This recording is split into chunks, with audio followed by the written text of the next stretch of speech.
키워드로 알아보는 이슈, 다양한 시각으로 보는 뉴스 읽기. 본격 수다 버라이티 투데이 잡스 3.0. 3.0. 네. 안녕하세요, 이현경입니다. 안녕하세요, 이덕수입니다. 예. 요즘에 개그에 관심이 많으신가 봐요. 이 수다를 또 수사라고 말하지 않으려고 계속 그 부분만 되뇌이다 보니까 투데이 잡스를 헷갈리네. 어떻게 그럴 수가 있을까요? 뭐 늘상 있는 일이라서 저한테는. 네, 예. 그러니까요. 어느새 7월이 이제 끝났어요. 그렇습니다. 주말만 지나면 이제 8월인데 2.5일 정도 나왔는데 독실님에게 7월이란? 7월이란? 예. 갑자기 여기 대본에 없는 질문 하시니까 네. 어렵네요. 7월, 네. 7월 줄라이네요. 네, 좋습니다. 그쵸. 너무 이제 덥기도 하고 습하기도 해서 사실 7월 보내기가 쉽지 않았었잖아요. 네. 근데 8월 달엔 더 더울 것 같은 예감을 아침 출근길에 땀을 뻘뻘 흘리면서 느꼈어요. 네, 그 느낌이 있었어요. 딱 말씀하신 거 들었을 때 8월 초에 그 뜨거운 느낌 있잖아요. 그게 딱 그쵸? 생각나면 또 7월은 그걸 대비하는 거다. 네. 근데 2.5일 남았다고 하시니까 지금이 절정이구나. 그러면 약간의 희망은 생겨요. 2.5일이면요? 네, 아니 이제 좀 있으면 지나가겠고 아. 벌써 여기까지 이르렀다. 네. 네, 이제 다 이뤘습니다.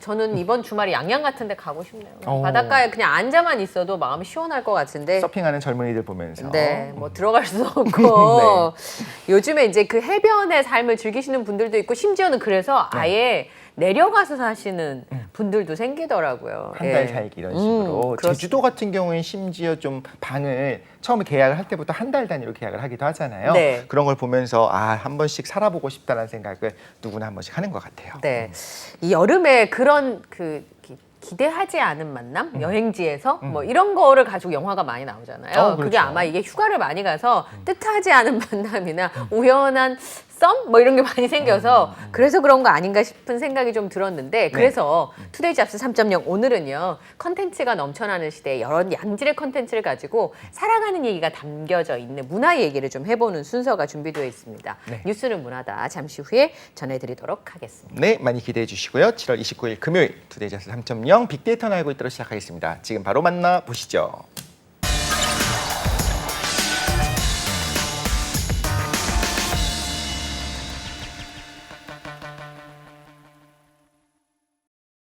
네, 따끈따끈한 소식을 파헤쳐보는 얼리버드 시사 이슈 빅데이터는 알고 있다 함께 하시겠습니다. 네, 우리의 시사 요정이죠. 시오미라고도 합니다. 한 번도 이야기한 적 없지만 이 생각도 듭니다. 노래 아십니까? 마초맨. 네, 마초맨. 네, 별명 부자 우리 이데일리 김성훈 기자님과 함께합니다. 어서 오십시오. 네, 안녕하세요. 예, 이 별명 대첩은 언제 끝날지는 모르겠지만 학교 다닐 때 별명 많은 친구들이 인기가 많은. 별명이요. 네, 이렇게 뭔가를 여러 종류로 맞아요. 부를 수 있다는 건 매력이 다채롭다라는 뜻이에요. 네, 오늘 생각해 보니까 모두가 제 이름으로 불렀습니다. 별명이 없었네요. 별명이 뭐였어? 네. 그냥 나는 였어라고 네. 했던 것 같은데 혹시 학창 시절 별명 기억나는 거 있으세요? 크게 생각이 나는 게 없는데 제가 약간 좀 발랄한 성격이었어가지고 네 지금 뭐 보시면은 제가 되게 진중한 성격인 줄 아시죠? 아, 누가요? 저 되게 발랄한 성격입니다. 한때 별명이 노홍철이었던 적도 있습니다. 네, 너무 발랄해가지고 네. 여름이 지나시면 머리 노랗게 해서 한번 방송을 뭐 이제 소실적에는 네. 네, 머리에 여러 가지 장난을 치기도 했었지만 네, 검은 머리를 유지한 지가 뭐 십수년이 흘렀죠. 할 걸 다 해봤기 때문에 네. 조신한 생활을 하고 있는 이데일리 김성훈 기자와 함께 빅데이터를 살펴보도록 하겠습니다. 오늘은 어떤 이야기들이 준비가 되어 있는지 함께 확인해 보시겠습니다. 자, 빅데이터는 알고 있다. 세 가지 키워드 함께 보시겠습니다. 네. 네. 반박자 늦네요. 네. 자, 키워드 첫 번째는 이스타항공 수사 의뢰 저거 수사하고 있는 거 아니었던가요? 그 사실은 2020년도 이후에 국제선과 국내선 운항을 모두 멈춰서 기업 회생 매물로 시장에 나왔었던 이스타항공이었는데 네. 지난해 새로운 주인을 맞으면서 또 도약의 계기를 마련을 했었거든요. 올해 상반기쯤에는 국내선 운항이 재개가 될 것이다 이런 얘기가 있었는데 네. 그런데 이 이스타항공이 국제항공 운선 면허를 신청하는 과정에서 회계 자료를 냈는데요. 이 자료가 허위라는 사실이 지금 논란이 되면서 그래요? 국토부가 수사를 의뢰했다는 내용을 가지고 와봤습니다. 네. 항공기 세대를 지금 이미 도입을 하고 추가 도입까지 준비하고 있던 이스타항공 측에서는 지금 당혹스러워하는 입장인데 그러니까요? 좀 더 구체적으로 설명을 드리도록 하겠습니다.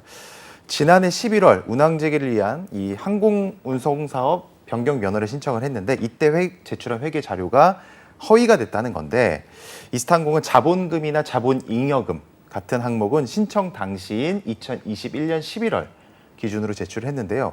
결손금, 즉 빚이죠. 빚은 2020년 5월 말 기준으로 제출을 한 겁니다. 그러니까 두 데이터의 시점이 6개월 정도 차이가 나는 거예요. 그러니까 완전 자본 잠식 상태가 아니었던 1년 반 전 회계 서류로 자본 잠식이 해결된 것처럼 꾸몄다. 이게 지금 국토부 측 설명이고요. 이스타항공은 당시 비용을 못 내서 회계 시스템이 폐쇄가 되는 바람에 그 당시 자료를 낼 수밖에 없었다 이런 입장이었는데 국토부에서는 아니 낼 때 추가로 설명을 해준다던가 네. 구두로 설명을 해줬어야 되는 절차라도 있었어야 되는데 그런 내용이 없었다 이렇게 지금 반박을 하고 있습니다. 심각한데요, 그렇죠? 원희룡 국토부 장관이 직접 나서서 수사 의혹을 명명백백히 밝히겠다 지금 이런 입장인데요. 고의로 허위 제출한 게 사실이라면 취소, 면허 취소까지도 검토할 수 있다. 이런 지금 얘기가 나오고 있습니다.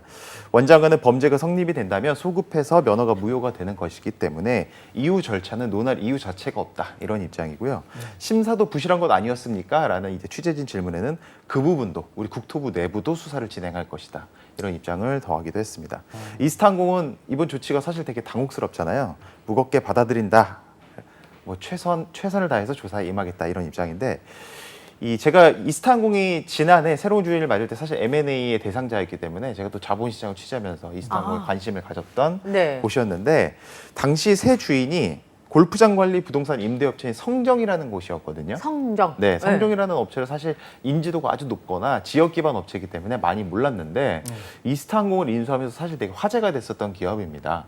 당시 이제 이 성정 측은 이스타항공을 기반으로 이제 뭐 항공 사업에 진출을 해서 좀 더 이제 볼륨을 높여가겠다 이런 상황이었는데 당시 인수자금 700억 하고요. 그다음에 이제 운영자금 380억 원 정도를 해서 1,000억 원 넘는 금액을 투자를 했는데 이제 뭐 당시에는 그해 연말쯤에는 비행기가 실제로 나르는 모습을 그렇죠. 목격할 수 있을 것이다 했는데 지금 1년이 지난 현재까지도 계속 발이 묶여 있는 상태고 실제로 이제 운행 정상을 위해서 비행기까지 빌렸다고 합니다. 보통 이제 비행기를 구입하지 않고 리스를 하거든요. 이런 LCC 같은 경우에는. 근데 이 비행기 리스 비용이 어마어마하지 않겠습니까? 어마어마하더라고요. 근데 지금 실제로 승객들을 받지 못하고 있는 상황이니까 뭐 손해가 이루 말할 수 없는 상황으로 치닫고 있는 거죠.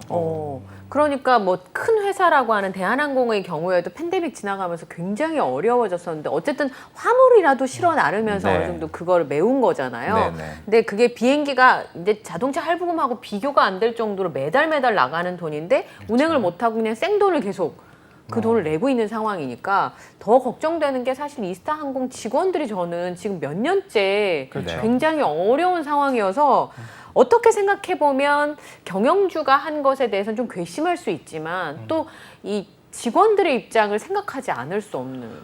네. 뭐 사실 국토부에서도 그 부분에 대해서 상당히 좀 신중하게 접근하고 있는 건데 원칙적인 입장을 좀 적용을 하고 있는 상황입니다. 네. 뭐 임직원들의 상황이나 여러 가지 사정 뭐 충분히 공감하는 바지만 그렇다고 해서 이제 회사가 부정회계 의혹 그렇죠. 그리고 잘못된 정보를 제공을 해서 면허를 발급하는 것은 국가부처에서 좀 사실은 있을 수 없는 일이다. 그렇죠. 이런 좀 강경한 입장이기 때문에 수사 결과가 사실 제일 중요할 것 같습니다. 여기서 실제로 의도적으로 뭐 자료를 조금 속이려고 했다 이런 의혹이 밝혀진다면 실제로 면허 발급에 큰 애로사항을 겪을 가능성이 지금 상당히 높다 이렇게 보시면 될 것 같습니다. 네. 근데 전 소유주였던 이상직 의원은 어떻게 됐어요? 이상직 의원은 지난달 30일에 출소를 했습니다. 아, 출소를 했어요? 네, 이스타항공 횡령 배임 사건이 상당히 유명하게 또 세간 알려지면서 진행이 됐었는데 1심에서 법정 구속이 됐었거든요. 네. 근데 지난달 30일 이 재판부에서 보석을 인용하면서 지금 현재는 밖에 나와 있는 상태입니다. 검찰이 이 보석 인용 결정에 대해서 항고하기도 했는데 실제로 지금 지금 출소를 해서 밖에 계신 상황이고요. 다만 검찰에서 이상직전 국회의원을 다시 수사할 예정이라고 하는데 전주지검에서 이 부정치역 의혹 사건을 또 진행하고 있었거든요. 근데 이것을 서울 남부지검으로 넘기면서 아무래도 이 관련 의혹 수사 사건이 또 재점화될 예정입니다. 그렇죠. 그러니까 이스타항공 임직원들의 경우에는 지금 빨리 어떻게든 회사가 정상화돼야 되는 상황인데 이스타항공의 경우에는 이미 팬데믹이 오기 전부터 지금 저런 상황이었기 때문에 그렇죠. 네. 굉장히 어려움을 호소하는 것밖에는 직원들이 할 수 있는 게 없을 것 같아요. 저도 기억이 나는 게 이스타항공이 새 주인이 결정이 되고 나서 이제 새로운 도약, 그리고 새로운 준비를 하는 차원에서 뭐 유튜브 콘텐츠를 만들었던 걸 제가 봤던 기억이 있는데 그래요? 마곡에 제가 사옥이 있는 걸로 알고 있거든요. 네. 거기서 이제 임직원들이 막 저희 이제 비행기 다시 운항을 위해서 열심히 준비하고 있습니다. 뭐 이렇게 되게 동기부여하는 영상이었는데 네. 그게 제가 본 지가 지금 한 10개월, 뭐 11개월 가까이 되는 상황이다 보니까 아. 그때까지도 지금 아직 비행기가 뜨지 못한 상황이에요. 이게 더 힘들죠. 네. 뭔가 결정이 안 된 것도 아니고 이제 좀 있으면 시작할 거였는데 지금 기약 없이 기다리고 있는 상황이니까 사실 요즘은 팬데믹이 좀 끝나면서 네네. 마무리가 좀 되면서 어쨌든 국내 여행을 좀 자유롭게 할 수 있게 되고 제주 운행을 하면서 지금까지 어떤 손실. 회사가 힘들었던 것 좀 이제 커버하기 시작했잖아요. 그럼에도 불구하고 지금도 계속 말씀하신 것처럼 주기료 나가고 있죠. 정비비 계속 나가고 있죠. 그러면서 끊임없이 기다리고 있으니까 좀 답답하겠다라는 생각이 정말 많이 듭니다. 네, 어떻게든 빠른 시일 날에 좋은 결정을 내려주지 않으면 여기 있는 임직원분들과 그에 딸린 식구들이 얼마나 힘들까 싶어서 마음이 좀 무겁네요. 예. 회사가 항상 이런 것 같아요. 그러니까 이 윗부분의 어떤 문제들이라든가 회계적인 문제라든가 어떤 정치역학적인 문제가 있는데 문제는 여기에 생업이 걸려 있는 사람들이 많이 있다 보니까 그럼요. 항상 이런 부분들에 대한 우리가 좀 관심을 갖고 지켜봐야 되고 좀 투명하게 잘했으면 좋았을 텐데라는 좀 아쉬움도 좀 있고 그러네요. 그러니까요. 사실 이 팬데믹 국면을 지나면서 네. 상당히 여러 가지 업종이 고통을 받았습니다만 네. 항공 업종만큼 이제 직격탄을 맞은 업종도 없거든요. 그쵸. 실제로 뭐 제가 제 지인이라던가 제 친구들 같은 경우에도 맞아요. 뭐 항공사를 다닌다던가 항공 업종에 근무하는 친구들은 상당히 어려운 시간을 겪었고 실제로 직업을 바꾸는 경우도 맞아요. 있었습니다. 자영업을 시작한 친구도 있고요. 이 뭐 제 주변의 사례를 말씀드려서도 뭐 아시겠습니다만 실제로 이제 피부에 와닿는 어려움은 그거보다 훨씬 더 크거든요. 그러니까 이번 문제도 사실은 여러 가지 사안이 복잡하게 얽혀 있는 문제지만 저는 개인적으로는 그래도 명명백백하게 밝힐 건 밝히고 그 이후에 또 여러 가지 어려움에 대해서는 또 순차적으로 처리해 나가는 모습이 필요할 것 같습니다. 맞는 말씀이네요. 예. 자, 두 번째 키워드 보겠습니다. 네. 모바일 운전면허증? 네, 이제 뭐 모바일로 여러 가지 할 수 있잖아요. 결제는 물론이고 네. 그렇죠. 정말 많은 기능을 할 수 있는데 이제 운전면허증도 우리 휴대폰에 들어갈 수 있다. 아, 그래요? 이런 내용을 가지고 와봤습니다. 예. 저는 이미 되는 줄 알았는데 이게 또 안 됐었던 거군요. 이게 사실은 오늘 28일부터 본격적으로 시행이 된 거고 네. 관련해서 논의는 뭐 사실은 수절 그 오래 전부터 진행이 되었던 진행이 건데 되었던 거예요? 본격적으로 네. 시작이 된 게 28일이라고 말씀을 드리면 될 것 같고요. 네. 전국 모든 운전면허 시험장 그리고 경찰서 민원실에 가시면은 모바일 운전면허증 발급받을 수 있습니다. 현행 플라스틱 면허증 있잖아요. 뭐 네. 지갑에 항상 꽂혀 있는데 그것과 똑같은 기능을 발휘한다고 하니까 참고하시면 될 것 같고 모바일 운전면허증 언제 쓰지? 아까 저희 방송 전에도 뭐 그런 얘기를 나누긴 했는데 생각을 해보니까 공공기관, 저희 뭐 맞아요. 동사무소 갈 때, 네. 은행 갈 때, 네. 그리고 뭐 렌터카 같은 거 빌릴 네. 때도 운전면허증 필요하잖아요. 편의점에서도 제출하라고 할 때 있잖아요. 신분증 보겠습니다. 그럴 때가 있나요? 그럴 때가 있나요? 그럴 있죠. 때가 언제 있죠? 술 살 때. 요즘도 아니, 저 말고요. 깜짝 놀랐습니다. 아, 저 말고요. 저희도 화들짝 놀랄 뻔했습니다. 아, 설마 저라고 생각하신 제가 거예요? 무슨 말 할지 말문이 막힐 뻔했어요. 네. 말문이 안 막혔잖아요. 자랑하시는 건가 하는 생각도 들고. 그런 적 한 번도 없어요. 예. 그냥. 아무튼 말씀을 이어서 다른 사람의 드리도록 용례. 하겠습니다. 예. 현행 운전면허증이 사용되는 모든 공간에서 똑같이 사용될 수 있다고 오. 하고요. 비대면 계좌 개설 그리고 온라인 민원 신청도 비대면 환경에서도 사용이 된다고 하니까 아. 어떻게 보면 더 효율적으로 사용할 수 아, 있으실 그러네요. 것 같습니다. 이 모바일 운전면허증 좀 불안한 거 아니야? 이런 생각도 들 수 있는데 아, 저처럼 맨날 뭐 잃어버리는 사람은 저러다 휴대전화 잃어버리면. 그렇죠. 어떻게 그 해요? 부분도 문제가 되지 않습니다. 아, 여러 네. 일단 여러 가지 다양한 보안 기술이 적용이 됐다고 하고요. 네.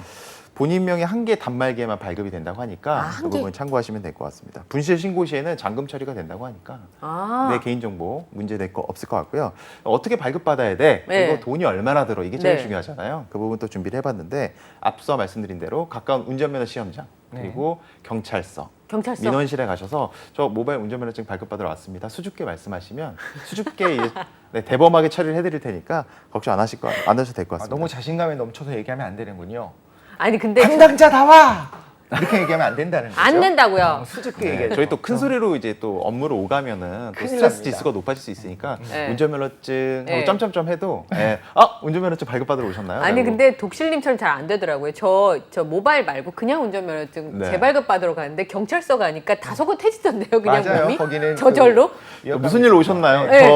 저 되게 친절하게 교통공사인데도 네. 그냥 저두 손을 이렇게 모으게 되고 맞아요. 아니 그러니까요 이렇게 되더라고요. 얼마나 네. 또 그렇게 고생하십니까? 네. 구체적으로 좀 모바일 운전면허증 발급받는 절차를 말씀드리면 이 운전면허증이라는 이제 모바일 앱이 있습니다. 모바일 신분증이라는 앱이 있는데 아, 이걸 앱이 일단은 다운로드 받으셔야 돼요. 앱을. 받으시고 이제 그 해당 절차를 밟으신 다음에 이 운전면허 시험장에 가시면은 QR 코드를 준다고 합니다. 이거 아. 찍으세요 하면은 그걸 찰칵 찍으면 뾰로롱 하고 바로 나오게 되는. 아, 그래요? 네.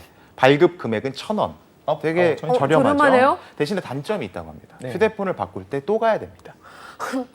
그래도 자기가 뭐 공인인증서라든가 공용인증서 같은 걸로 집에서 처리하는 것이 아니고 네. 그래도 보안을 위해서 직접 방문해서 대면 처리하게 확인하고. 되는 무조건 한 번 발급 받을 때 무조건 가야 한 번은 가야 되는데 되네. 휴대폰이나 뭐 여러 가지 재반 사항이 있을 때마다 계속 가야 된다는 점, 분실했을 때도 마찬가지고요. 다만 두 번째 방법이 또 있습니다. IC 면허증을 발급을 받는 건데 그건 뭐예요? 이 IC 칩이 들어가 있는 모바일 운전 면허증을 휴대폰에 받는 겁니다. 이거는 영구적으로 사용할 수 있다고 합니다. 그러니까 휴대폰이 바뀌어도 네. 불러오기만 하면 되는 거예요. 아. 관련 정보를. 처음부터 네. 그렇거든요. 대신에 이거는 금액이 13,000원. 그럼 영구적으로 쓰는 네, 거니까. 네. 그러니까는 태기를 하시면 될 것 같습니다. 13번 자주 잃어버릴 가더라도, 네. 자주 가더라도 나는 조금 가격이 저렴한 게 좋다 이러면은 앞서 거 선택하시면 될 것 네. 같고, 나는 한 번 가고 끝낼래 네. 하시면은 뒤에 거 IC 면허증 선택하시면 하시면 될 되고. 것 같습니다. 근데 저는 처음에 이야기를 들었을 때 왜 아직도 없었어요라고 생각했던 이유는 사실 결제라든가 이런 부분에서 본인 하기 굉장히 중요하고 네. 심지어 카드로 결제하는 거는 뭐 누군가가 100만 원, 1000만 원씩 쓸 수 있는 거잖아요. 네. 그런데 그게 다 휴대폰으로 지금까지 이루어지고 있었는데 어떻게 보면 우리가 일상생활에서 신분증 확인은 잘 안 하는 경우가 많거든요. 네. 비행기 탈 때 확인한다고 하지만 이렇게 쓱 한번 보고 마스크 한번 내려주세요라고 하지 이게 위조인지 아닌지 이렇게 보지 않잖아요. 네. 국술님은 그 불심 검문 당한 적 없나 봐요? 부신검문을 당해요? 네, 그런 적도 있었는데 저는. 저희 50화국 시절인가요? 저희 부신 검문이라뇨. 네. 혹시 50년대에 살아계셨던 건 아니시죠? 그게 상당히 높아 보입니다. 네. 왜냐하면 이렇게 약간 험악한 친구들하고 어디 놀러 가거나 강원도 이렇게 갈 때 제가 이제 강원도 근무할 때 네. 신분증 보여주세요. 얼마나 험악하길래 얼마나 험악하셨을까요? 그랬군요. 예, 죄송합니다. 어. 너무 오래된 얘기를 했나 봐요, 제가. 그렇군요. 예. 그래서, 예. 그래서 제가 생각할 때는 이런 기술들이 되게 쉬울 거라고 생각을 했어요. 아직까지 안 하는 건 정부에서 지금까지 좀 열심히 안 하는 거다 생각했는데 말씀하신 내용 들어보니까 보안이 정말 중요해서 직접 방문을 해야 된다라는 것까지 듣고 나니까 이제 납득이 되었습니다. 저는 개인적으로 그런 생각도 해봤습니다. 이건 뭐 공식적인 생각은 아니고 제 사견인데 뭐 네. 모바일 결제 시스템이 발전할 수 있었던 거는 그 해당 기업들의 실적과도 밀접한 연관이 있기 때문에 네. 불철주야 개발을 했을 겁니다. 그렇죠, 당연히. 속도를 앞당기고. 네. 근데 이 사실 모바일 운전면허증 같은 경우에는 우리의 어떤 신분을 보장하는 거는 뭐 정부의 사업이기 때문에 범위도 넓을 뿐더러 상당히 좀 신중하게 접근해야 된다. 이 네. 해당 기술이 완전히 좀 발전이 된 이후에 적용해도 늦지 않다. 이런 의견이 있지 않았을까 싶은 네. 생각이 듭니다. 근데 그 액티브 X 네, 그거 없어졌어요, 이제. 없어졌죠, 네. 그거 없어지는데 한참 걸렸잖아요. 네. 그리고 지금도 공공기관에서 뭐 이렇게 들어가서 뭘 이렇게 발급받으려면 이렇게 다운받으라는 게 맞습니다. 너무너무 많아서. 액티브엑스는 없어졌지만 또 다 다운받습니다. 네, 뭐가 공인인증서가 또 생겼습니다. 그리고 좀 지나고 나면 또 다시 업데이트를 하래요. 네. 맞아요. 그리고 기관마다 보안을 하는 프로그램이 왜 이렇게 다 다 다르죠. 달라가지고 매번 다운받아서 내가 언제 이걸 다운받았는지 모르는 프로그램들이 내 컴퓨터에 이렇게 막 그걸 한 번씩 질비한 싹 지우는 프로그램이 그래서 좀 인기를 또 얻고 있어요. 그거 나중에 알려주세요. 네. 지워야 되겠네요. 저는 최근에 어떤 일이 있었냐면 이게 완전히 밀접한 연관이 있는 얘기는 아니지만 메일함을 열어보면 네. 제 개인 정보에 대한 뭐 이렇게 내역을 설명해주는 기업들이 보낸 이메일이 엄청 많이 맞아요. 오더라고요 아, 요즘에. 네. 네. 그래서 내가 개인 정보 이렇게 많이 제공하고 있었나 새삼 놀랐습니다. 네. 그렇죠. 그러니까요. 예. 근데 우리 개인 정보는 웹상에서 여기저기 전 세계 해커들이 다 가지고 있으니까요. 그렇죠. 그럼에도 불구하고 이렇게 좀 보안이 신경 쓰기 시작하니까 이런 모바일 운전면허증의 발급도 쉽지 않아지기 시작하는 거잖아요. 이번에는 정말 좀 잘 유지됐으면 하는 바람이 있습니다. 네. 근데 현장에서 사실은 이런 여러 가지 규제들이 있어가지고 새로운 기술들이 있어도 잘 정착하기가 쉽지는 않은 것 같아요. 맞습니다. 뭐 이처럼 우리 생활 편안하게 만들어주는 기술들이잖아요. 네. 이런 기술들 뭐 다양한 방안에 대해서 뭐 최근 정부가 논의가 이뤄지고 있는데 28일 이 발급이 이루어지는 28일 정부가 경제 규제 혁신 방안을 발표를 했거든요. 네. 여기 보니까 흥미로운 게 많이 있습니다. 이 법원카드 모바일 단독 발급이라던가 네. 자동차 소프트웨어 무선 업데이트 허용하는 오. 내용이 좀 있었고요. 자율주행 로봇도 관심 많으신 분들 많을 네, 텐데 네, 네. 이제 인도에 다닐 수 있는 인도 주행을 허용하는 방안 그리고 드론 안전성 검사를 최소화해서요. 이제 드론으로 배달까지 가는 이런 부분도 지금 적극 논의가 이루어지고 있다고 하니까 네. 앞으로 좀 변화의 속도가 좀 더 빨라지지 않을까 이런 생각도 좀 듭니다. 드론 배달되면 섬에 가서도 짜장면 시켜 먹을 수 있는 거네요. 짜장면보다도 이제 보통 의약품 같은 게 가장 아, 타겟이 네. 되고요. 죄송합니다. 그렇게 죄송합니다. 말씀하시면 둘 다 먹는 우리 거긴 MC 한데요. 뭐가 됩니까? 둘 다 먹는 거긴 한데 네. 그래도 의약품 같은 게 조금 더 왜 그 생각을 했냐면 선행적으로 추진이 되지 않을까 싶습니다. 그- 네. 저 섬에 어떻게 여행을 가면 치킨 사진 배달 뭐 이런 게 안 돼가지고 네. 네, 그래서 이제 그런 거를 되게 하고 싶어하시는 분들이 되게 많아서 맞아요. 네. 네네. 그래서 아마존 같은 데도 벌써 조금씩 하려고 하는 시도들을 했었는데 좀 잘 안 되기도 하고 했었거든요. 왜냐하면 위험이 좀 담보가 돼야 되기 때문에 안전이 담보가 돼야 되기 때문에 이런 문제들이 좀 있었지만 자율주행 로봇의 인도 주행 이런 부분들도 사실 안 그래도 인도에 주행하고 있는 어떤 킥보드라든가 네, 전동 네, 이런 게 네. 문제가 되는데 일단 규제를 풀고 그 다음에 이제 좀씩 진행하면서 우리가 안전을 좀씩 해가는 것도 중요할 것 같습니다. 너무 규제만 하게 되면 또 기술 발전이 너무 느려지니까 네. 여러 가지 논쟁의 소지가 있죠. 그렇죠. 예. 마지막 키워드는 좀 훈훈하게 마무리할 수 있는 건가요? 의인상. 그렇죠. 네. 금요일 훈훈하게 또 마무리해야 된다는 어떤 사명감이 있기 때문에 LG 복지재단에서 2015년부터 의인상을 뽑고 있거든요. 맞아요. 사회에 기여를 한 리틀빅 히어로들에게 바다에 빠진 사람을 구한 소방관 부부가 이번 네. LG 의인상을 받았다는 소식을 가지고 참 왔습니다. 천생연분이에요. 제가 맞아요. 봤을 때. 성함을 꼭 네. 알려드려야 될 것 같아요. 강태우, 김지민 소방교인데요. 네, 와. 어떤 선행을 펼쳤는지 네. 아름다운 일을 펼쳤는지 좀 설명을 드리면 지난달 18일에 두 분께서 충남 당진에 있는 해수욕장으로 여행을 가셨다고 아, 합니다. 놀러 가신 거예요? 근데 여기서 외국인 관광객이 네. 바다에서 튜브가 뒤집혀 빠진 거예요. 어떻게요? 근데 이분들 또 소방관 아니겠습니까? 네. 남편인 강소방교가 즉시 맨몸으로 뛰어들어서 와, 그 이제 멋있다. 외국인 관광객을 구출을 하고요. 네. 또 이제 아내인 김소방교는 의식을 잃은 그분을 이제 심폐소생술? 네, 심폐소생술을 해서 심폐로. 또 깨어냈다고 합니다. 당시 김소방교 이제 부인이시죠? 김소방교 임신 35주차 만삭이었다고 하는데 아, 본인 몸 하나도 저 움직이기 힘든. 너무 힘들잖아요. 몸이 너무 건사하기가 힘든 이 와중에도 심폐소생술 했다고요? 응급 조치를 적극적으로 시행했다는 대단하시다. 점. 그 덕분에 목숨을 실제로 살렸다고 합니다. 예, 심장이 멈춰 있는 상황이었기 때문에 근데 인터뷰가 더 감동스러워요. 이 강소방교는 저와 모두 소방관으로서 일을 했을 뿐이다. 네. 이렇게 겸손한 발언을 하셨고요. 김소방교는 태어날 아이에게 자랑스러운 부모가 된 것 같아서 기분이 너무 좋다. 이런 그럼요. 입장을 알겠습니다. 와, 그 저 뱃속에 있는 아이는 태어날 때부터 금수저인데요. 제가 봤을 때 저런 부모님 아래서 태어난 그럼요. 아이니까 네. 그럼요. 진정한 금수저죠. 그죠? 네. 너가 뱃속에서 35주 됐을 때 엄마가 이런 일을 했어라고 얘기해주면 평생 진짜 그건 자랑스럽게. 근데 한편으로는 또 그런 생각 듭니다. 엄마가 너 35주차 때 사람을 구해야 된다. 아 몰라. 나 뭐 만화 볼 거야. 뭐 너 선진난만하지 않을까 싶은 생각도 네. 들고요. 그때 흔들려서 힘들었어. 몰라. 성운 어린이 난 그랬을 본 것 적 같아요. 없어. 뭐 이렇게. 네. 아, 제 어린 시절 얘기인 것 같나요? 네. CPR은 진짜 힘들잖아요. 네. 남자분들도 막 땀을 막 이렇게 흘리면서 그쵸. 한 하시던데. 1, 2분만 하더라도 너무 힘들어서 오히려 돌아가면서 해야 되기 때문에 바로 대기하고 있어야 하는데 그거를 같이 했다. 좀 대단하신 것 네. 같아요. 예, 더 많은 얘기를 듣고 싶지만 네. 오늘은 저희가 그 얘기를 너무 많이 했네요. 모바일 운전면허증. 제가 불심 검문 얘기를 해가지고 너무 길어져서 네. 마무리를 해야 될 것 같습니다. 맞습니다. 아, 훈훈하게 오늘 마무리를 했고요. 빅데이터는 알고 있다. 지금까지 이데일리 김성훈 기자와 함께했습니다. 고맙습니다. 감사합니다. 네. 저희는 잠시 후 2부 뉴스는 네모다로 돌아오도록 하겠습니다.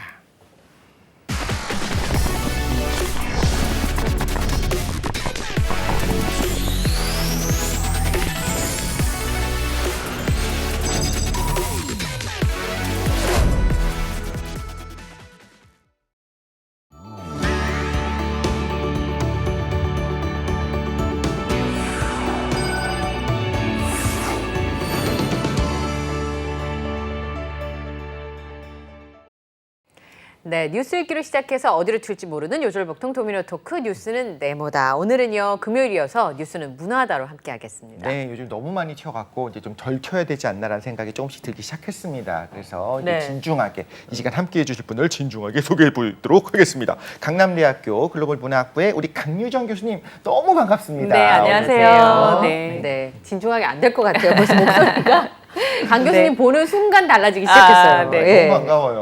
네. 너무 근데- 뵙고 싶었는데 네. 그렇게 우리가 보고 싶어 했었던 그 마음을 담아서 바로 이전 프로그램에서도 지금 그러게요. 교수님 얼굴을 쭉 연속적으로 볼 수 있어서 너무 기쁩니다. 네, 네. 네. 그 굉장히 바쁘셔서 겹치기 출연하시는 주연 배우가 되셨어요. 네. 네. 코로나가 재유행 요즘을 좀 보이고 있습니다. 10만 명 넘어가는 그런 맞아요. 상황이어서 제 주변에도 확진 소식을 심심치 않게 들을 수가 있거든요. 그래도 영화관은 괜찮은 것 같아요. 날씨 탓도 큰 듯합니다. 너무 더우니까. 너무 덥고 사실상 어제도 열대야였잖아요. 제가 사실 어제 늦게 영화관을 갔거든요. 네. 이제 오늘 준비하는 것도 있고 해가지고 영화관을 갔는데 10시 반에 시작해서 새벽 1시 반에 끝나는 영화임에도 불구하고 거의 다 차 있더라고요. 그러니까 더워서 잠 설치느니 네. 영화관 가서 좀 약간 시원하고 여유 있게 네. 보내자라고 하는 분들도 많은 것 같고요. 그 외부적 환경 말고도 사실 지금 얼마나 볼 영화들이 많습니다. 맞아요. 맞아요. 그러니까 뭐 칸에서 받았던 뭐 브로커 헤어질 결심 같은 영화도 있지만 뭐 그 다음 주에 외계인 개봉했죠. 그리고 이번 주에 한산 개봉하죠. 다음 주에 비상선언 개봉하죠. 또 헌트 개봉하죠. 그러니까 이 더위에 그냥 영화도 같이 보면서 시원한 영화들도 많잖아요. 어쨌든 한산은 바다가 주로 나올 테니까 이렇게 영화들을 보시면서 더위도 있고 그리고 오히려 코로나가 주는 공포나 피곤함도 영화를 보면서 좀 있는 게 아닌가 싶습니다. 네. 네. 쫄깃쫄깃해질 수 있는 재난 영화들도 있고 이러니까 아마 맞아요. 다들 즐거워하시지 않을까 싶은 생각이 들어요. 지금까지 코로나 동안 정말 내공을 모아놨다가 팡 터트리는 느낌이어서 진짜 기대가 되는데 그 중에서도 이 영화가 좀 눈에 띕니다. 엘비스. 네. 엘비스 프레슬리의 삶을 그린 영화인데 사실 저는 엘비스 프레슬리를 좋아하는 세대보다는 좀 뒷세대기는 해요. 그럼에도 불구하고 그 위대한 이름에 대해서 이제 기억을 하고 그쵸. 있는데 몇 년 전에 우리나라에서 진짜 엄청난 어마어마한 사랑을 받아서 외국에서 놀랐었던 영화가 이제 보헤미안 랩소디였잖아요. 그래서 엘비스에 대해서도 이제 기대하는 분들이 좀 많이 있는 것 같아요. 네. 혹시 엘비스 프레슬리가 몇 살에 세상을 떠났는지 기억하세요? 29? 27? 이독실 선생님은?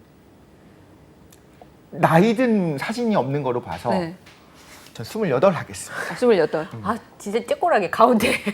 저도 왜냐면 그렇게 그냥 좀 일찍 돌아가셨던 것 같다 기억만 했지 네. 정확하게 몰랐는데 42의 세상을 아, 떠났더라고요. 오. 그러니까 그러네요. 전 요즘에 이제 영화 보면 그런 생각 들어요. 아니, 나보다 어린 나이에 아, 저 이미 세상에 큰 족적을 남기고 네. 떠났구나라는 생각이 들면서 그래도 나중에 막 되게 살도 많이 찌고 이랬잖아요. 네. 그래서 50 근처까지는 살지 않았을까 예상을 했었는데 그게 아니었습니다. 아, 우리가 생각한 건 약간 제임스 딘의 느낌이 사실 있었던 것 같고. 맞아요. 그렇죠? 네. 그래서 이번에 엘비스를 제가 보면서 느낀 거는 잘 몰랐던 엘비스 프레슬리의 면을 많이 봤어요. 가령 제가 몰랐던 중에 하나가 뭐냐면 흑인 빈민가에서 성장을 해서 아, 그래요? 그래서 이 블루스가 몸에 담겨 있고 그렇게 골반을 흔들던 춤이 왜 그렇게 외설시 됐었느냐 사실은 그게 흑인들이 보통 음악을 블루스를 들으면서 몸을 엄청 쓰잖아요. 네. 그러니까 백인 사회에서는 저거 좀 유색인종스럽다라고 해서 굉장히 금지됐었던 그냥 단순히 외설이 아니라 그런 흑인스러운 몸짓에 10대 백인 여성이 환호하는 것에 대한 정치적인 어떤 억압도 있었다라는 그런 맥락도 알게 됐는데 그래서 엘비스 프레슬리의 잘 알려져 있는 음악보다 오히려 우리가 잘 몰랐던 이야기들을 많이 볼 수 있는 영화였고 이 영화가 처음부터 끝까지 음악이 멈추지 않아요. 그냥 어쨌든 계속 배경화면으로 쭉쭉쭉쭉 흘러가면서 거기에 오히려 그 흑인 소울 음악들이 중간중간을 채워주면서 아 이게 음악 영화를 보는 즐거움이었지라는 그쵸. 생각이 들게끔 하는 작품이었습니다. 네. 저 예전에 엘비스 프레슬리가 어딘가에 살아있을 거라는 음모론을 참 수없이 많이 들었어요. 네, 그래서 어딘가에 살아있을 거다. 그리고 어디서 봤다. 뭐 이런 얘기들을 외국 사람들이 서로 하는 얘기를 많이 들었었는데 그만큼 이제 전설적인 인물이고 또 아까 말씀하신 것처럼 너무 천재인데 요절했기 때문에 그런 생각들, 아쉬움 때문에 그런 생각을 가지지 않았나라는 생각이 좀 드는데요. 그래서 오늘은 아까 말씀하신 것처럼 아 이게 음악 영화지. 영화를 보는 또 다른 즐거움 중에 하나 그 음악을 충분히 즐길 수 있다는 거잖아요. 그래서 오늘 음악 영화에 대한 이야기를 좀 해보려고 합니다. 근데 그 영화 음악 최근에 오징어 게임 얘기를 안 할 수가 없는데 네. 그 필이 있잖아요. 그리고 맞아요. 그게 시그니처 같은 네. 느낌인 것처럼 맞아요. 영화와 음악이 뭔가 이렇게 뗄래야 뗄 수 없는 뭐가 있는 것 같아요. 음악이 깔린 거 안 깔린 거 천지 차이잖아요. 그렇죠. 영화 음악이 진짜 중요하다고 얘기하기도 하고 그래서 반대로 영화 음악이 전혀 없는 영화가 있잖아요. 노인을 위한 나라는 없다. 이게 아예 네. 없잖아요. 네. 그러니까 그 느낌, 그 영화 음악이 없다는 것 자체도 또 다른 종류의 어떤 느낌을 우리한테 주잖아요. 너무 중요한 것 같은데 실제로 그렇죠? 그렇죠. 왜냐하면 아무래도 영화도 텍스트가 있다 보니까 우리가 자꾸 머리로 이해하려고 한단 말이에요. 아. 그런데 음악 같은 경우는 머리가 아니라 바로 사실은 심장을 갖다 때리죠. 네. 그러니까 공포 영화를 볼 때도 사실은 눈에 보이는 것보다 더 무서운 게 청각적 자극이잖아요. 뭐 끽 소리가 난다거나 발자국 소리가 나면 그쵸. 우리는 훈련이 돼 있어서 눈부터 가리지 않습니까? 근데 그런 것들처럼 음악은 바로 감성과 혹은 그 사람이 느낄 수 있는 어떤 감정적인 것에 바로 건드리기 때문에 굉장히 큰 힘을 좌지우지하는데요. 우리나라에 좀 오케스트레이션이라 부르는 종합적 음악이 들어오기 시작한 건 사실상 박찬욱 감독의 올드보이를 비롯해서 소위 말하는 조성욱 감독이라던가 네. 음악 감독이 유명한 감독들이 생기기 시작한 게 사실 그때쯤이었습니다. 그 전에는 물론 뭐 정훈이 씨의 안개라던가 혹은 고래사냥 같은 유명 음악이 있긴 했었지만 좀 가요 레이블로 만들어진 한두 가지 음악이 더 성공을 했다면 뭔가 음악이라고 불러서 선율말 흐름에도 불구하고 성공하기 시작한 게 뭐 미도의 테마, 네. 네. 아니면 그 괴물에 나오는 한강, 네. 장가 이런 것들이 뜨기 시작했던 거는 이제 90년대 말 정도부터라고 할 수 있을 텐데요. 역시 음악은 무엇보다 이제 감정을 자극하고 영화 전체의 분위기를 말로 설명하지 않아도 되는 것으로 탁 설명을 하다 보니까 음악의 힘이 좀 훨씬 세고 그래서 우리가 어느 순간 딱 듣다 보면 이게 뭐였지? 귀에 되게 익은데라고 생각하면 돌이켜보면 영화 OST인 경우가 상당히 많이 있습니다. 네. 한때는 90년대 말에 컴필레이션 음반들이 되게 많이 나왔어요. 네. 99년, 2000년 맞아요. 초반에. 그래서 뭐 이게 그 컴필레이션 여러 개의 음악을 모아놓은 CD에 제목이 붙어 있었고, 뭐 연가 이런 맞아요. 시리즈들이 네. 있었잖아요. 네. 그때 나오는 게 영화 음악을 영화에서 이제 기억에 나는 음악들을 다 모아놓은 CD들이 맞아요. 꽤 잘 있었어요. 팔렸던 기억이 납니다. 그만큼 굉장히 이제 양질의 음악들이 들어갔다 생각을 맞습니다. 하고 특히나 우리나라 영화뿐만 아니라 네. 외국 영화에서도 많이 그쵸. 들어가는 OST를 모아놓고 외국은 이미 어떤 음악 감독들의 그럼요. 거장의 반열에 올 분들이 워낙 많이 있었잖아요. 뭐 반젤리스라던가 네. 뭐 우리가 한스 짐머라던가 네. 워낙에 세계적으로 유명한 그런 감독들이고 한스 짐머 같은 경우는 말하자면 거의 어디까지 올라가냐면 사이코까지 거의 올라가니까요.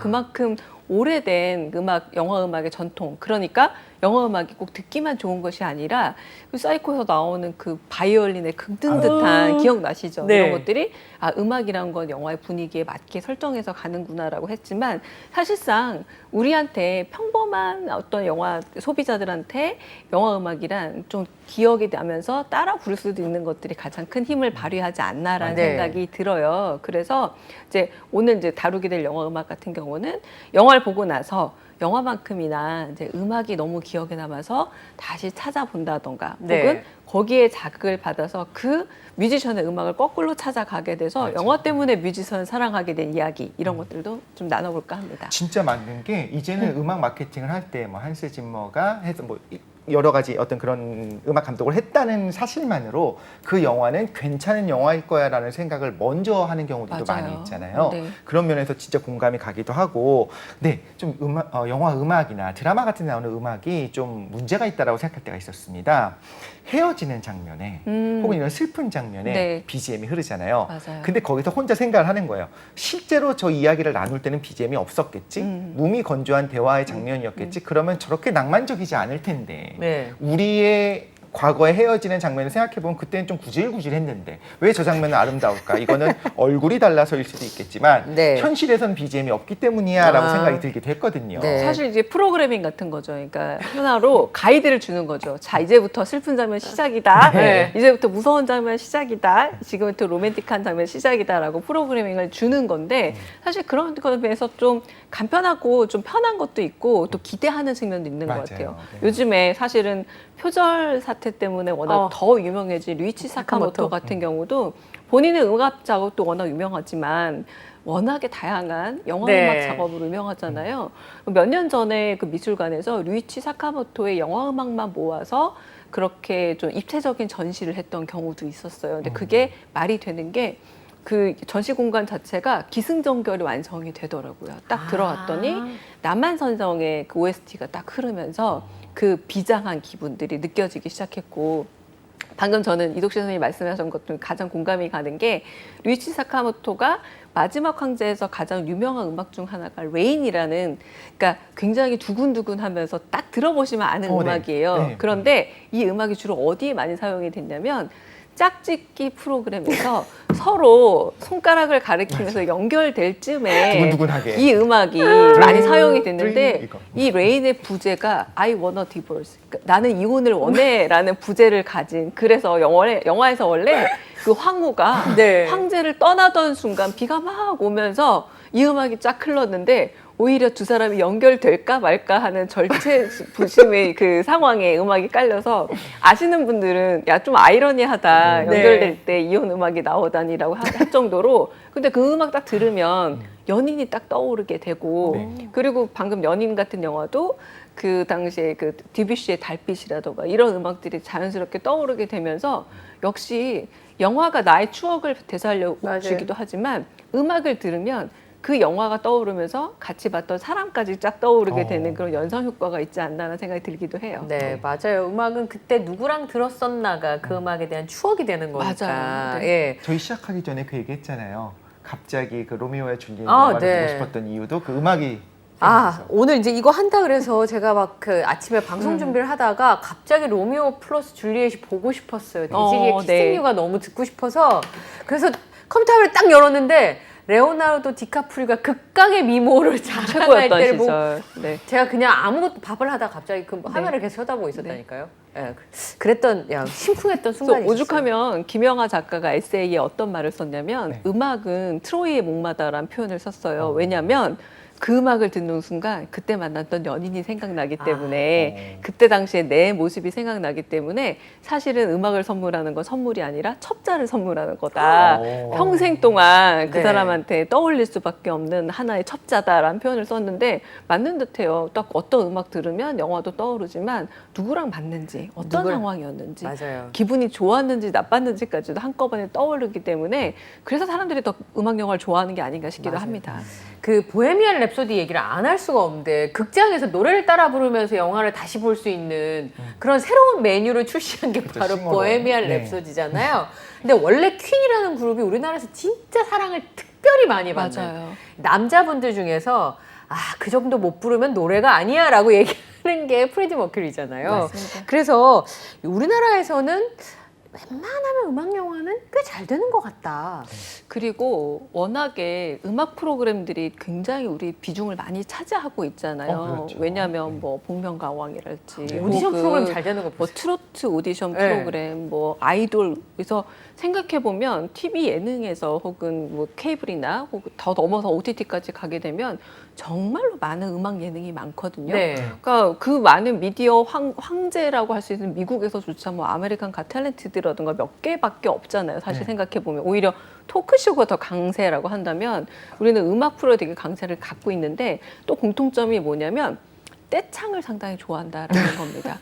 이 떼창이라는 그게 중요해요, 게 교수님. 떼창을 그러니까 좋아한다. 그 아주 잘하는 사람이 고음을 지르면서 부르는 걸 상연하는 걸 보는 재미도 있지만 많은 분들이 특히 보헤미안 랩소디 같은 경우는 많은 분들이 가사를 외워서 같이 부르면서 해소하는 그 기분을 만끽했던 게 굉장히 흥행에 큰 요인이 되지 않았을까. 네. 그래서 특히 보헤미안 랩소디 같은 경우는 우리가 잘 알고 있었던 대표적인 노래들로 쫙 연결이 됨으로써 많은 사람들이 들어봤던 노래 그리고 한편으로는 따라 부를 수 있는 노래라고 해서 더 환호를 했다라고 할 수 있겠고요. 에미넴이 출연했던 뭐 에임마일이라던가 네. 이런 작품들이 있음에도 불구하고 그런 영화들이 마니아 영화가 되는 이유는 따라하기 힘든 랩이기 그렇죠. 때문에 그건 못 따라. 맞습니다. 그래서 음악이 갖고 있는 대중성을 떠나서 일단은 같이 부를 수 있는 가창의 가능성이 있느냐가 매우 크다. 그래서 잘 보시면 원스라던가 혹은 이런 작품들 우리나라에서 흥행했던 음악 영화들 보면 음악들이 상당히 심플하고 따라 부르기 좋을 정도로 조금은 가볍습니다. 그래서 좀 더 넓혀보자면 써니 같은 영화들, 복고픈 영화에서도 따라 부르기인 터치 바이 터치라던가 맞아요. 이런 노래들이 꼭 들어갔을 때 성공한 걸 보면 우리나라 사람들 특히 한국에서의 음악 영화는 따라 부를 수 있는 것들이 좀 더 강력한 힘을 발휘하는 게 아닌가 싶어요. 맞아요. 예. 확실히 흥이 있는 민족이에요. 그러니까요. 그러니까 이게 제가 생각해 보면 오디션 프로그램에 나오는 그 사람들을 보면 인구가 이 정도밖에 안 되는데 노래 잘하는 그러니까요. 사람이 어디 저렇게 재능이 많은지. 너무 많네요. 그죠? 너무 많다는 10대부터 생각이 70대까지 아, 노래 그러니까요. 잘 부르시는 분들이 정말 너무너무 많이 계속해서 오디션을 하는데 계속해서 나온다라는 생각이 들 정도예요. 네. 요즘 세분화도 돼요. 예전에는 아이돌 뽑는 오디션을 했었는데 아까 말씀하신 트로트도 있지만 얼마 전에는 기혼 여성 아줌마들만 나오는 또 오디션이 있었잖아요. 근데 거기 가도 극강의 고수들이 있다는 거. 그러니까요. 놀랍습니다. 자랑스럽습니다. 얘기를 다 하다 시작도 못했어요. 네. 예. 오늘 그래서 음악인이 주인공인 영화부터 얘기를 좀 해보도록 하겠습니다. 음악 영화는 굉장히 포괄적이기 때문에 네. 그래서 음악인이 아까 지금 엘비스 같은 경우도 음악인이 주인공인 맞아요. 그런 네. 영화잖아요. 전기 영화요. 아마데우스가 저는 주말에 명화에서 봤는데 음. 제가 어릴 때였으니까 아직도 그 모차르트 역할의 웃음소리가 맞아요. 성우 멀리서 들리는 것 같아요. 그러니까 저는 아마데우스가 제 인생의 영화인데요. 제가 원래 어렸을 때 클래식 음악을 전공할까까지 했었어요. 네, 네. 그런데 이제 그래서 이제 이 영화를 보러 갔죠. 아마데우스를 보고 마치 우영우를 보고 변호사가 되기를 바라셨던 저는 간절히 바랬던 우리 이현경 아나운서처럼 저도 이제 부모님이 더 음악에 대한 자극을 받아라라고 봤는데 영화에 빠지게 된 계기가 바로 아마데우스였어요. 부모님의 의도와 상관없이. 네. 그러니까 이 아마데우스가 사실은 피터 셰퍼라는 유명한 희곡 작가가 쓴 연극이었어요. 그래서 이 살리에리라는 배우가 1인극으로 등장해가지고 그 많은 대화의 양을 다 소화하는 어마어마한 사실은 연극입니다. 근데 그 연극을 원작으로 만들어진 작품이 아마데우스고요. 그러니까 이게 뭐냐, 우리가 잠깐 엘비스 얘기할 때도 엘비스의 잘 알려진 측면 말고 몰랐던 측면을 영화로 만들었던 것처럼 우리한테 사실 아마데우스가 아니라 모차르트잖아요. 네, 그렇죠. 모차르트의 미들네임인 아마데우스의 얽힌 이야기를 끄집어낸 영화가 바로 이 영화기도 하고요. 예. 이제는 아예 일종의 학명이 돼버렸어요. 살리에르 증후군이라고 그쵸. 해서 정말 너무나 좋은 귀를 가졌지만 제대로 된 손을 가지지 못한 네. 천재를 알아보고 질투하지만 천재만큼의 실력이 없는 사람, 평범한 사람의 그런 열등감과 복잡한 신경을 보여주는 게 이 살리에르 증후군이 됐는데, 여기서도 수많은 그 우리가 잘 알려져 있다고 생각했지만 지금도 기억나죠? 밤의 아리아라고 네. 조수미 씨가 자주 부르는 네. 하이피치의 그 음악이라던가 네.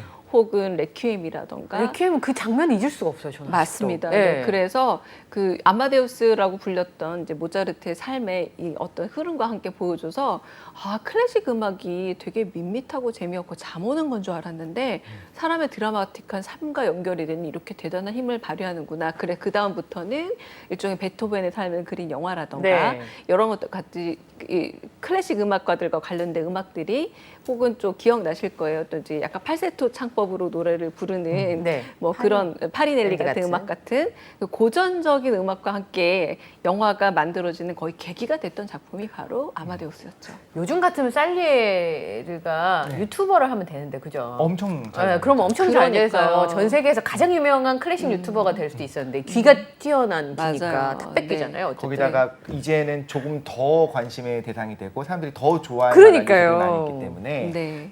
시대라는 게 또 그런 게 있네요. 그러니까요. 예. 근데 그와 함께 또 엘비스에서 주로 다루는 게 매니저와의 갈등이거든요. 그런데 예. 아까 우리 나눴던 뭐 보헤미안 랩소디도 보면 특히 이제 미국 음악 산업을 얘기할 때 꼭 등장하는 것 있잖아요. 네. 악덕 매니저들. 아. 그러니까 네, 네. 마약을 비롯해서 술 이런 것들 그 사람이 체력적으로 어쨌든 버티게 하게끔 위해서 굉장히 많은 불법적인 시도를 네. 하는 이런 것들이 자주 나오는데, 이제 살리에르가 재능을 질투한 사람이었다면 현대의 악마는 네. 돈에 의해 노예를 만드는 이런 매니지먼트 산업으로 많이 또 그려지는 것도 있는 듯합니다. 네. 그러네요.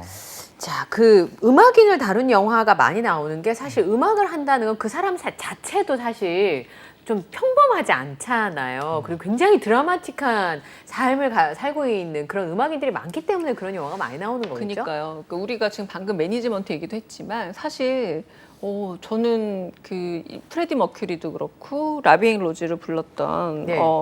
그 에디트 피아프도 그렇고 다들 보면 모차르트도 그렇고 음악 말고는 사실은 음악에 대한 너무 능력이 높다 보니까 평범한 사회생활하는 능력이 조금 부족한 부분들을 늘 발견하게 되는 총합은 듯해요. 똑같은 것 같아요. 그렇죠? 그러니까 법적인 서류를 쓰는 능력이라던가 맞아요. 내지는 돈을 계획적으로 모아서 쓰는 능력이라던가 우리한테는 일상생활 하기 위해선 사실 고만고만하게 다들 조금씩 나눠 갖고 있는 능력이지만 한쪽에 치우치다 보니 그러면서 인생이 조금 더 고달파지는 얘기들을 볼 수 있는데, 에디트 피아프 역시도 굉장히 아주 민감한 능력을 갖고 있음에도 불구하고 현실적으로 대인관계 능력이랄지 내지는 남성과의 어떤 사랑에 있어서는 늘 뭔가 손해를 보고 약간 배신을 당한 입장이었는데, 그럼에도 불구하고 그 음악이 현실의 고단함을 에도 불구하고 너무나 아름답고 청아하다 보니까 더 우리가 좀 매력적으로 우리 같은 평범한 사람은 그렇게 살기가 더 어렵잖아요. 네. 그러다 보니까 그 삶에 대한 동경이 커지는 게 아닌가 싶기도 네. 합니다. 그래도 동경하면서 동시에 나는 저런 삶을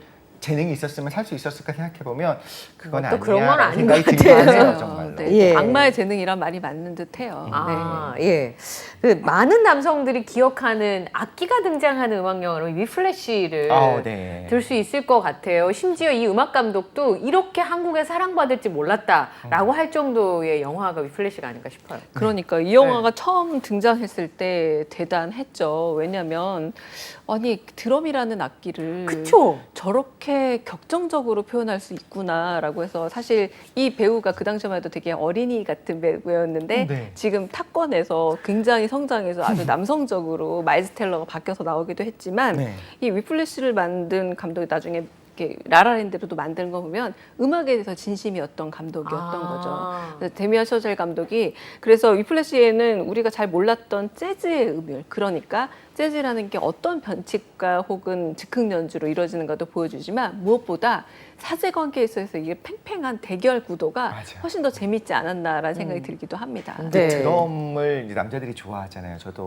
대학 다닐 때 좀 드럼을 했어요? 치고 싶었고, 근데 좀 했었습니다. 동아리 네. 같은 데서. 네. 근데 그래서 저 같은 사람들이 생각하면 드럼이라고 얘기를 들으면 보통 락을 생각을 해요. 네. 그래서 뭐 전설의 드러머들 막 이런 뭐 더블 베이스를 밟고 네. 그런데 위플래시를 봤을 때 좀 처음에는 충격이었던 거야. 재즈 드럼이라는 건 진짜 이렇게 어렵기도 하고 야 저걸 사람이 어떻게 쳐? 라는 생각이 들 정도로 너무 대단하다. 그리고 우리나라에서 요 위플래시를 좀 해석을 다른 나라랑 좀 많이 다르게 한대요. 우리는 교육을 중요시하는 나라다 보니까 이게 강압적이지만 어쨌든 바른 길로 이끌어주는 이렇게 감독의 의도한 사제관계. 사제관계. 네, 그렇게 한다고도 하는데 저도 굉장히 충격적이었어요. 네, 그러면서 맞습니다. 연기를 진짜 잘한다고 생각했던 게 눈빛이 변해가는 그 모습들이 보이잖아요. 네. 그리고 끝난 다음에 저도 한참 동안 이거에 대한 해석을 막 찾아보고 했었던 기억이 나요. 한편으로는 올해 이제 아카데미 코다라는 영화가 네. 음악 상 사실은 작품상이지만 음악에 관한 영화잖아요.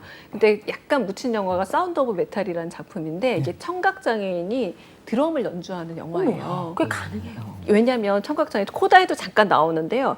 엄청 음악을 크게 틀고 진동으로 듣는다고 합니다. 진동으로 피부로 느껴지는 느끼는 거네요. 음악을 느끼는데 마찬가지로 타악기다 보니까 맞아요. 청각장애인이 된 이 주인공이 이 메탈 연주를 오히려 하면서 그 과정들을 만들어가는 영화인데요. 이 영화도 연기도 아주 좋고 드럼의 매력을 또 느낄 수 있는 영화라서 또 추천을 좀 드리기도 합니다. 왜 그런 라이브 공연장을 굳이 찾아가는 이유가 그냥 이제 헤드폰을 끼고 듣는 거랑 맞아요. 다르게 그 쿵쿵거릴 때 베이스 드럼이 칠 때 정말 심장이 쿵쿵 뚫리잖아요. 그러니까 소름이 확 돋아가지고 그쵸. 제가 약간 날선 고양이 같은 느낌.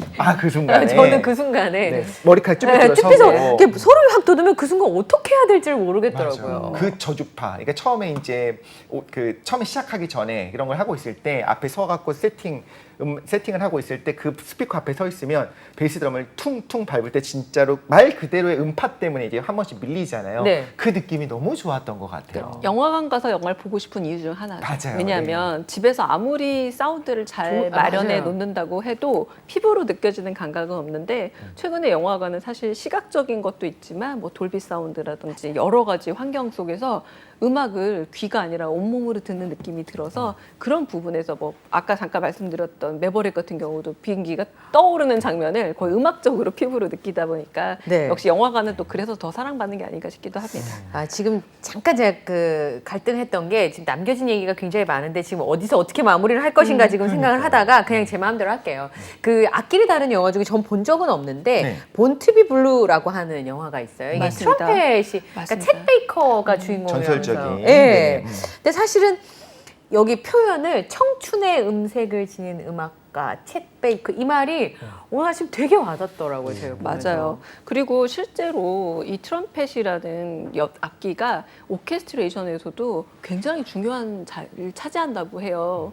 그래서 연주하기도 생각보다 굉장히 힘든 악기라고도 하기도 하고, 근데 이 챗 베이커 같은 경우는 블루스를 해서 이 네. 블루라는 감각을 끝까지 정말 밀고 나간 재즈 뮤지션이기도 하고 아마 뭐 카우보이 비밥 같은 네. 애니메이션을 보신 분들은 좀 더 친밀하게 느끼시지 않을까 싶어요. 요번에 실사화돼서 조금 실망을 했다라는 많은 네, 평가가 있긴 맞습니다. 합니다만 그래서 우리가 이제 재즈 음악을 얘기할 때 아까 위플래시 같은 것이 격정적인 거라면 좀 더 감성적이고 정서적인 음악을 들려줄 수 있는 그런 영화이기 때문에 트럼펫이라는 악기에 대한 굉장한 애정이 담겨 있는 네. 영화이기도 합니다. 네. 지금 말씀하신 거 딱 공감이 가요. 바이올린 편성할 때 되게 많잖아요. 한 명이 좀 틀려도 모르겠지라는 생각이 사실 저도 드는데 이런 관악기들 보면 특히 금관악기들 보면 한 명, 두 명이잖아요. 야, 저분들이 가지는 그 부담감은 진짜 어마어마하겠구나라는 생각이 들긴 해요. 네. 자, 다음은 음악에 등장하는 게 항상 사랑과 이게 언제나 동시에 그렇죠. 등장을 하잖아요. 네. 원스 같은 경우는 저렇게까지 흥행할 일이었을까? 라고 느꼈었어요. 유난히 한국이 진짜 흥행했죠. 이거 사실은 뮤지컬도 만들지 않았어요. 우리나라에서. 아일랜드 영화잖아요. 우리가 아일랜드에 대해서 뭐가 그렇게 아는 게 잘 없어요. 알겠습니까? 아직 영국인지 스코틀랜드인지 사실 구분도 잘 못하는 나라임에도 불구하고 이 감자 더블린이란 문제가 곳에 대한 엄청난 사랑을 표현하게 된 작품이기도 하고 그런데 생각보다 이 아일랜드 작품이 우리한테 흥행한 경우가 생각보다 꽤 있어요. 뭐 가령 최근에 뭐 보통 사람들 같은 그런 연애 드라마도 네. 그렇고 의외로 이 감성이 좀 통하는 게 아닌가라는 생각이 들기도 하는데 와. 그래서 말 그대로 음악 영화라는 이 용어를 저널리즘에 가져온 계기가 된 영화가 사실은 원스이기도 합니다. 이때 의외의 흥행을 너무 거두다 보니까 네. 왜 그런지 이유를 분석하려고 하기도 했고 그리고 이 영화 다음에 결국은 비긴 어게인이라는 맞아요. 작품이 네. 7년이 넘어오면서 네. 이때 흥행의 포인트는 뭐냐면 원스 같은 영화가 한 번 더 왔다라는 흥행 포인트, 이제 광고 포인트가 될 정도로 네. 결국은 잔잔한 감성의 이야기들. 그런데 이 영화들의 공통점을 보자면 약간의 인생에 있어서 화려한 삶을 사는 사람들의 얘기가 아니라 조금 그늘진 곳에 살아가지만 음악이 어떤 식으로 힘이 돼서 이 삶을 견인해 가는가를 보여주는 작품이었기 때문에 되게 평범한 사람들이 스타가 나오는 대단한 영화가 아님에도 맞아요. 불구하고 네. 사실 우리가 뭐 차를 타거나 이동 중에 음악으로 받는 위안이라는 거는 그냥 평범한 일상에 돌아가는 이 과정에서 나에 대한 스스로의 위안을 챙겨주는 부분이잖아요. 오히려 음악이 가진 가장 중요한 순기능을 잘 보여준 영화라서 사랑받은 게 아닌가라는 생각이 네. 들기도 합니다. 예. 국가가 허용한 유일한 마약이죠. 맞아요. 네. 그렇게 심오하게. 예. 이 스타이즈본은 어떻습니까? 레이디 가가는 사실 항상 그 노래랑 그다음 드레스 맞아요. 너무 특이한 옷을 입고 많이 나오니까. 이 영화가 사실은 1934년에도 미국 영화로 만들어졌던 영화예요. 오. 그래서 엘비스를 보면 어떤 마지막 대사가 나오냐면 내년에 스타이즈본이 스타 탄생이 다시 만들어진다는데 거기 남자 주인공으로 낙점이 됐다라고 얘기를 들어요. 그러면서 바바라 스트레이즌드가 여성 역할을 맡는데 네. 우리한테 잘 알려진 영화는 사실은 원래 그 영화였죠. 바바라 네. 스트레이즌드가 이 영화로 어마어마한. 어마어마한 스타가 됩니다. 그런데 아까 말씀드렸다시피 여러 이유로 이제 출연을 엘비스 프레슬리 못하게 됐고요. 바바라 스트레이즌드 영화로 기억이 남는데 그 다음에 다시 만들어지게 된 영화에서는 이제 레이디 가가가 대단한 이제 흥행의 주인공이 되고 좀 약간 공통점으로 느껴지겠지만 여배우들이 아주 매우 아름다운 여배우들이 나온 영화들은 아니에요. 그럼에도 불구하고 목소리가 가진 힘, 음악으로 말 그대로 호흡을 하게 되는 영화고 이 영화의 킬포는 사실은 그렇습니다. 바로 중년 남성들이 매우 좋아하는 영화, 음악 영화라는 점이에요. 누군가의 인생을 자기의 화려한 전성기를 지나서 새로운 어떤 스타를 만들어가는 과정에서 뒷받침이 되는 밑거름이 되어주는 남자로서의 진중한 중년 남성의 사랑은 이런 거다라는 점에서 그때 당시 개봉 당시도 그랬지만 지금도 굉장히 많은 중년 남성들이 이 영화를 거의 최고의 영화로 뽑는 사람들도 꽤 많은 작품 중 하나가 스타이즈본이기도 합니다. 네. 요즘에 새로 나온 말이 그 서브 아빠더라고요. 서브 맞아요. 아, 서브 아빠. 그러니까 그 이제 우영우 드라마에 보면 그 회사의 선배이지만 사실은 보호자와 같은 역할을 해주는 누군가. 네. 그러니까 지금 말씀하시는 그런 얘기를 스타이즈본의 얘기를 듣다 보니까 네. 아 서브 아빠가 갑자기 생각이 났어요. 정말 중요한 말씀인 네. 게 우리 사회생활 하다 보면은 이렇게 생물학적인 부모님이 주시는 영향도 있지만 결론적으로는 그렇게 서브 아빠라고 할 수 있는 사회적인 네. 좋은 사수, 좋은 네. 아버지 역할 해주는 사람이 없으면 불가능한데 이 스타이즈 본도 그런 의미에서 좋은 사회적 아빠의 모습을 보여준 영화 아닌가 싶어요. 네. 벌써 이제 저희가 마칠 시간이 다 돼서 네. 어떻게 마무리를 할까 제가 계속 머리를 굴렸습니다만 정리를 좀 하자면 네. 오늘 이제 남겨진 음악 영화 이야기는 다음에 한번 더 해야 될 것 같아요. 너무 사실은 아깝습니다. 음악을 다룬 영화들도 있지만 음악이 너무 인상적이어서 그 음악을 들으면 그 영화만 생각나는 그런 영화들도 많이 있잖아요. 예, 그래서 그런 얘기도 좀 나눠볼 텐데 그 음악을 영화와 함께 즐기는 방법에 대해서 오늘 교수님의 조언을 좀 들으면 좋지 않을까라는 생각이 좀 들기도 해요. 약간 네. 다른 네. 시각이 있으실 것 네. 같아요. 그러니까 음악은 사실상 우리가 전통적인 클래식 음악이라도 아마데우스의 그런 모차르트 음악조차도 사실은 그 시대와 교호작용이 없이는 탄생하지가 않는다는 겁니다. 우리가 나중에 한 번 더 다루겠지만 왜 락앤롤이 나왔고 왜 네. 블루스가 나왔고 그리고 왜 비틀즈가 등장했고 왜 브리티시 인베이전이 있었는가. 네. 만약에 먼 시간 이후에 우리가 BTS 음악을 가지고 음악 영화를 따로 만들게 된다면 전기 영화를 만들게 된다면 왜 그때 당시 BTS가 나올 수밖에 없는가라는 한국 사회를 보지 않을 수 없을 듯해요. 그렇죠. 결국은 음악도 그냥 무작정 태어나는 무시대적인 그런 것이 아니라 결국 우리가 살아가고 있는 시대의 호흡 속에서 만들어지는 거기 때문에 그때 당시가 60년대, 70년대, 90년대 어땠을까 좀 돌이켜 보시면 좀 색다른 영화를 영화를 볼 수 있는 길이 되지 않을까라는 네. 생각이 듭니다. 클래식 음악을 제가 되게 어려워하니까 어떤 분이 그런 얘기 하더라고요. 지금 네가 좋아하는 가요랑 마찬가지로 그 시대 때는 그런 유행가였다. 클래식 그러니까요. 음악이. 네. 그렇게 이해하면 편하게 받아들일 수 있을 거다라고 설명해 주셨는데 그 시대상과 음악을 함께 들어보라는 그 말씀 되게 많이 와닿는 것 그 같아요. 통시적으로 눈을 감고 그때를 떠올리면서 들어보면 더 재밌고 흥미로울 수 있겠다 생각이 들고 우리가 정말 음악의 진심인 민족이구나라는 게 느껴진 게 지금 이야기를 듣고 우리 끊어야 되잖아요. 네. 오늘처럼 아쉬웠던 적이 별로 없어요. 하고 싶은 얘기도 너무 많고 네. 뒷부분에 또 보다 보면 이 이야기 교수님은 어떻게 생각하실까 네. 정말 기대되는데 우리는 다음 시간이 있기 때문에 아쉽지만 오늘 여기서 마무리하도록 하겠습니다. 네. 지금까지 뉴스 문화다 강남대 강유정 교수님과 함께했습니다. 오늘 함께해 주셔서 감사합니다. 네, 즐거웠습니다. 감사합니다. 네, 저희는 내일 아니고 다음 주 이 시간에 깜짝 놀랐죠. 네, 다시 찾아뵙겠습니다. 네, 다음 주에 또 만나요. 안녕.